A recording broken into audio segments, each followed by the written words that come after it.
ये तस्वीरें हम आपको दिखा रहे हैं प्रधानमंत्री नरेंद्र मोदी की। 9 राज्यों में चुनाव होने वाले हैं 2023 में और संभवतः जम्मू और कश्मीर में भी। तो उसके लिए क्या रणनीति है भारतीय जनता पार्टी की? 2024 के आम चुनावों के लिए बीजेपी की क्या रणनीति है? इस पर 2 दिन की यह बहुत महत्वपूर्ण भारतीय जनता पार्टी की बैठक हो रही है। इसमें कई केंद्रीय मंत्री, प्रदेश अध्यक्ष, मुख्यमंत्री, पूर्व मुख्यमंत्री भारतीय जनता पार्टी के हिस्सा ले रहे हैं। लगभग 350 सदस्य हैं जो इस कार्यकारिणी का भाग हैं। मिशन 2024 पर मंथन होगा। प्रधानमंत्री नरेंद्र मोदी का एक बहुत छोटा सा ही सही लेकिन एक रोड शो था। एनडीएमसी कन्वेंशन सेंटर में यह बैठक है। 9 राज्यों में और संभवतः जम्मू और कश्मीर में भी चुनाव पर मंथन होगा। 2024 में कई राज्यों में भी चुनाव है, आम चुनाव भी है लोकसभा के, उस पर भी मंथन होगा। गुजरात में भारतीय जनता पार्टी को जो विजय मिली है उसकी समीक्षा भी होगी और क्या गुजरात के कुछ ऐसे बिंदु हैं जिनको चाहे मेघालय हो, नागालैंड हो, त्रिपुरा, कर्नाटक, मिजोरम, छत्तीसगढ़, मध्य प्रदेश, राजस्थान, तेलंगाना, जम्मू कश्मीर, इन राज्यों में जब चुनाव होंगे या केंद्र शासित प्रदेश जम्मू कश्मीर में जब चुनाव होगा तो क्या क्या वहां पर लागू किया जा सकता है? कहां कहां चुनौतियां भारतीय जनता पार्टी के लिए बड़ी है? जो प्रदेश अध्यक्ष है भारतीय जनता पार्टी के, वो अलग अलग बैठकों में पिछले कुछ महीनों में जो उन्होंने कार्रवाई की है अपने राज्यों में इन चुनावों से पहले, चाहे वो उत्तर पूर्व के राज्य हो, और उत्तर पूर्व के राज्यों में अहम चुनाव मेघालय, नागालैंड, त्रिपुरा, मिजोरम में होने हैं। उसके अलावा जो महत्वपूर्ण राज्य बीजेपी के लिए बेहद होने वाले हैं वो कर्नाटक। क्या कांग्रेस जो बहुत बड़ी चुनौती के रूप में उभर रही है कर्नाटक में, फिर छत्तीसगढ़ को क्या कांग्रेस से ले सकती है बीजेपी या नहीं? मध्य प्रदेश में जो चुनौतियां हैं उनसे कैसे पार पाया जाएगा? यह बहुत महत्वपूर्ण बीजेपी के लिए प्रश्न है इस कार्यकारिणी में।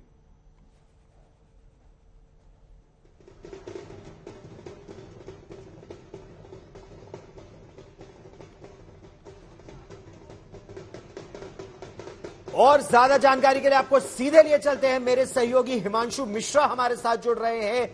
हिमांशु, गुजरात की जीत, लेकिन कर्नाटक, मध्य प्रदेश, छत्तीसगढ़, चुनौतियां बहुत है इस समय भारतीय जनता पार्टी के सामने इस कार्यकारिणी में। फिर G20 की भारत की अध्यक्षता, क्या क्या मुख्य मुद्दे रहने वाले हैं हिमांशु? देखिए, बिल्कुल 9 राज्यों के जो चुनाव होने हैं गौरव इस साल में, वो बहुत मुख्य तौर पर भारतीय जनता पार्टी के सामने चुनौती के तौर पे है। त्रिपुरा और मध्य प्रदेश में भारतीय जनता पार्टी की सरकार है, लेकिन मेघालय, नागालैंड में उनकी अलायंस की सरकारें चल रही हैं।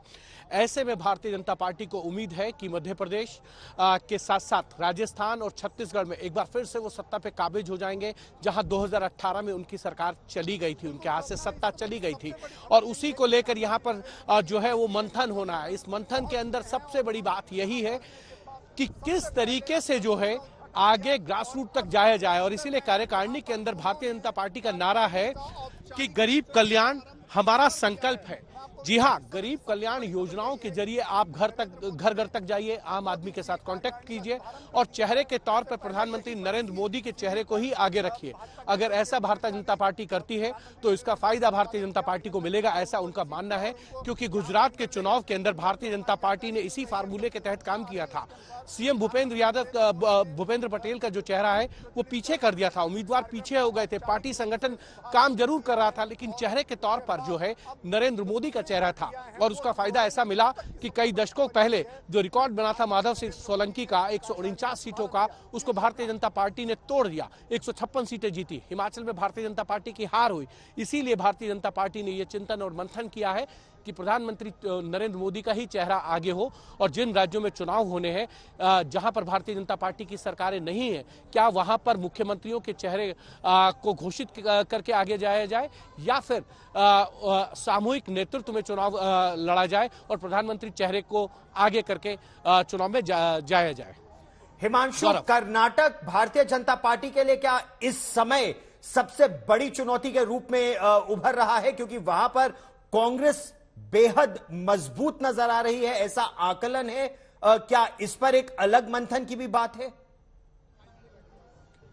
देखिए, बिल्कुल भारतीय जनता पार्टी के अगर आप देखेंगे एजेंडे में तो कर्नाटक का चुनाव बहुत ही महत्वपूर्ण है। आप देखिए कि प्रधानमंत्री नरेंद्र मोदी जो है कुछ दिन पहले ही जो है वो गए थे, 13 तारीख को कर्नाटक गए थे, 19 तारीख को फिर से उनको कर्नाटक जाना है। तो चुनावों तक लगातार प्रधानमंत्री नरेंद्र मोदी के जो है कर्नाटक में दौरे भी होंगे। और अगर संगठन के तौर पर देखा जाए तो पिछले ही हफ्ते जो है भारतीय जनता पार्टी के अध्यक्ष जेपी नड्डा ने कर्नाटक के कोर ग्रुप की बैठक बुलाई थी, मुख्यमंत्री भी यहाँ आए थे।